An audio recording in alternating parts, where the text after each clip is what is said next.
Hello again, beautiful people! Kumusta na kayo? Ito na naman tayo sa bagong umaga, bagong buhay. Yes! Ngayong araw, magluluto na naman ako ng, of course, lunch namin ni Maximus. Well, wala tayong wala tayong katulong dito sa Australia, so sino pa ba ang magluluto para sa atin kundi tayo lang? Yeah. At syempre, please mga friends, again, ulit-ulitin ko, alam ko nagsasawa na siguro kayo, pero please, I need your support, I need your help for the growth of my channel. Please, please love my channel, love Jern, by subscribing, liking, commenting, and even sharing, if please. From the bottom of my heart, thank you. Yeah. Mag-comment naman kayo. Kahit ayaw nyo yung video ko, mag-comment kayo. Sabihin nyo, I don't like your video. Ayun, at least nag-comment kayo. Kasi, ganun sa YouTube, the more comments you get, the better. It's good for the algorithm.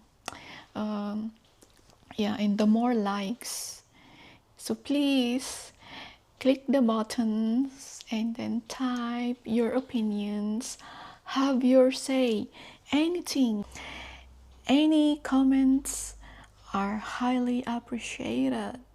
So please do it. Thank you. Yan, yung cabbage. Ito naman yung beef, onions, mushrooms. Oh, I really love mushrooms. Pumpkin, and of course, carrot. So, pag tinignan mo, healthy naman siya para sa bata. May nagtanong sa akin na, sabi niya, bakit daw hindi ko dalhin yung anak ko sa childcare para mag-work ako? Okay naman, nagtanong lang siya. So, walang masama doon sa tanong niya. So, well, gusto kong sagutin ha. Para sa akin, mas gusto ko na ako mismo na ina ang mag-alaga sa anak ko. Kasi pag ikaw na ina ang nag-alaga sa anak mo, meron din kayong bonding. Magiging close kayo talaga. Meron yung worries pa rin bilang ina. Magwo-worry ka pa rin kung nasa trabaho ka. Ano kayang nangyayari sa anak ko? Kumusta kaya siya sa kanyang kasama ngayon na nag-aalaga sa kanya? Yung mga ganun. Parang hindi ka mapapakali. Excuse me. Ako yun ha. So, gusto ko, ako talaga. Syempre, gusto ko ring magtrabaho. Bumalik sa trabaho. Dati nagtatrabaho ako bago ako nanganak. Hanggang 7 months ako, 7 months pregnant, nagtatrabaho pa rin ako. Pero, yun nga, nung 7 months na ako, tumigil na ako sa trabaho kasi hindi ko na kaya. Tsaka yung trabaho ko medyo, physically in demand. So, tinigil ko yung work ko.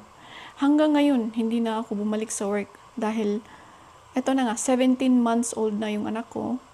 Kasama ko pa rin siya. Hindi ako bumalik sa work kasi ako talaga gusto ko, ako ang mag-alaga sa anak ko para matutukan ko siya. Yun, bilang ina, yun ang gusto ko. Para sa akin yun ha. Siyempre, yung iba, meron din silang ibang opinion. So, okay lang yun. Iba-iba tayo, pero yun lang, sinasabi ko lang yung akin. Kasi may nagtanong, pwede mo naman siyang dalhin sa childcare. So, yes, I know. Ang gusto ko kasi, sa bawat oras na dumaan, sa bawat araw, nakasama mo siya, nakikita mo yung kanyang paglaki. Habang nakikita mo siya, araw-araw, nakikita mo rin kung ano yung mga talagang pangangailangan niya. Kunwari sa kanyang mga pagkain, kung ano ang kanyang mga gustong kinakain sa umaga, sa hapon, at syempre, kung may mga nararamdaman siya, yung mga ganun, natututukan mo. Kaya, mas maganda kung ikaw talaga na mismong ina niya, na tututukan mo yung paglaki ng anak mo. Yun talaga ang gusto ko. At syempre, kung pagdating ng araw na medyo malaki na siya, yun, pwede ko siyang dalhin sa childcare at babalik ulit ako sa trabaho. Yun ang plano ko. Dahil, alam nyo kasi, pag tayo naging isang ina na, mawawala na yung yung sarili nating buhay bilang ina. Yung, hindi na yung sarili mo ang iniisip mo. Hindi na yung sarili mong kaligayahan. Hindi na kundi yung anak mo na, yung talagang nakatutok ka na. Ibuhos mo na lahat sa anak mo. Kaya, isacrifice mo lahat kung ano yung nasa iyo, yung dati mong ginagawa dati, lumalabas kasama yung mga friends mo, kung mag-invite sila sa labas, punta ka agad nung single ka pa o wala ka pang anak. Yung mga kaligayahan mo, yung mga fun times mo, di ba? Hindi na yun ngayon na pag-isa ka ng ina. Kapag ina ka na at may nag-invite sa'yo mula sa labas na friends mo, magsasabi ka na ng excuse, mga kung ano-anong excuse. Hindi naman kung ano-ano, dahil totoo naman yung ginagawa mo na may anak ka, kailangan mong alagaan yung anak mo, kaya hindi ka makakalabas kasama sila. Hindi mo naman pwedeng dalhin yung anak mo na mag-jamming kayo sa club, di ba? Napupunta kayo sa kahit saan-saan. Nabitbit mo yung anak mo. Pwede na lalabas kayo kasama ang mga kaibigan. Pero sa yung lugar na talagang appropriate din para sa mga kids, mga children's park, or kaya sa mga restaurants, mga parks, ganon. Yung mga pwedeng isama ang mga kids. Pero nga, yun nga, yung pag-ina ka na, it's not about you anymore. It's about your baby. Yes, doon na tayo focus. At pag malaki na sila, kaya na nila, medyo independent na sila, yun, ibalik mo na yung dati mong buhay.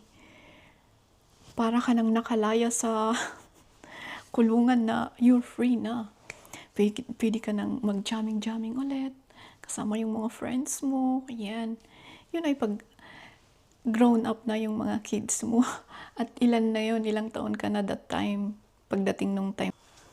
Ayan, nasagot ko na po yung tanong ninyo kung bakit hindi ko dinadala yung anak ko sa childcare para bumalik ako sa work. Yun, sinagot ko na po. At saka, ang maganda dito, kung ikaw ay nakatira sa bansang kagaya ng Australia, sa western countries, kapag ikaw ay isang magulang, meron kang allowance din na tagapag-alaga.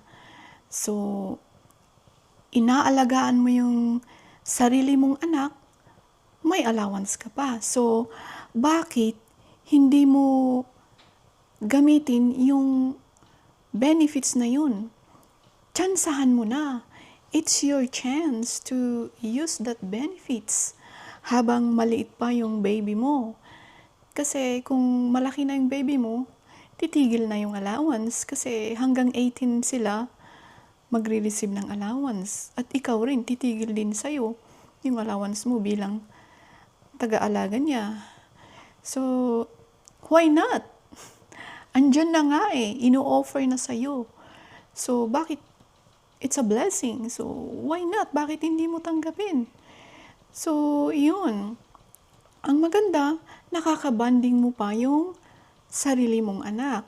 Magkasama kayo lagi, nakatutok ka sa kanya, talagang eye contact, yung nakikita mo talaga kung ano lahat ang galaw niya, kung anong kinakain niya, kung ano ang gusto niya at ayaw niya. So, yun, meron kayong bond. Maganda yun sa between you and your baby. Yun ang gusto ko lang naman bilang ina, yung ako ang mag-alaga sa sarili kong anak. Yes, so, yun po.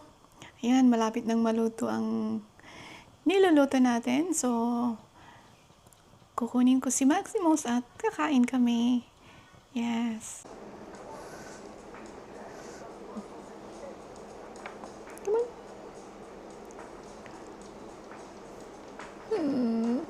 Ayaw ng anak ko. So, what do you want?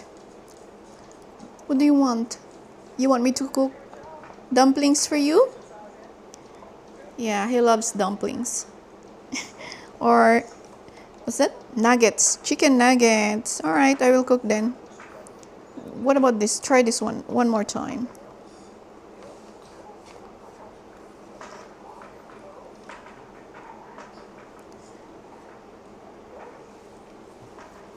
Oh, come on. Yay! Good boy! Yes! Gusto na niya. Yes! Gusto na niya. Very good. Very good. Yes! Love it. You love it, right? It's yummy. This is very yummy. Okay, let's get some more.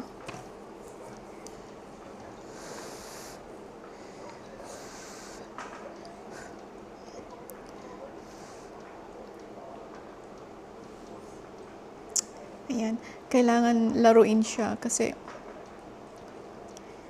talagang mahabang pasensya ang kailangan. Ha? Okay. Yes! Good boy! That's my boy. He is eating now. Oh, look, I'm eating also.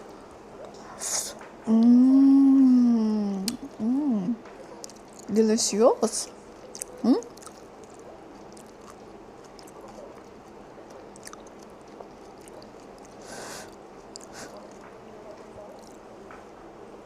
Yummy.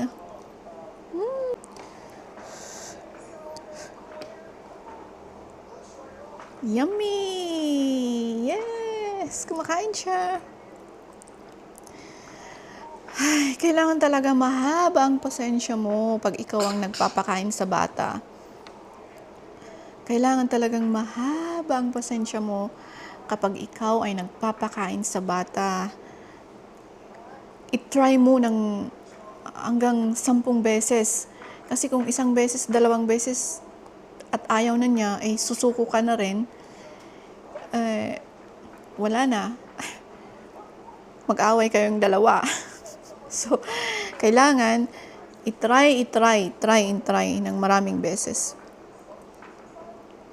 Ganito si Maximus.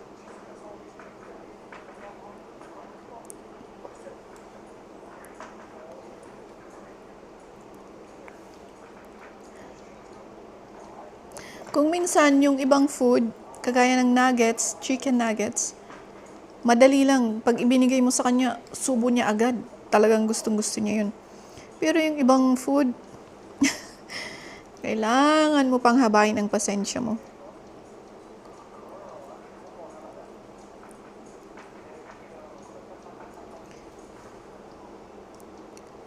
Yay!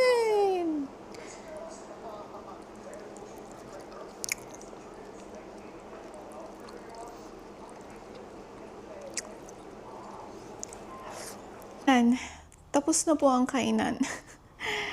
Nagpapahinga na po si Maximus at ako rin po ay busog na, kaya magpahinga na rin. Ayan. Maraming salamat ulit mga friends. At sana nag-enjoy kayo sa panonood. Yeah, mag-ingat kayo dyan. At huwag kalimutang mag-like. At kapag hindi pa kayo nag-subscribe, please subscribe. Parang awan nyo na. Thank you. You have a nice day. Ta-ta.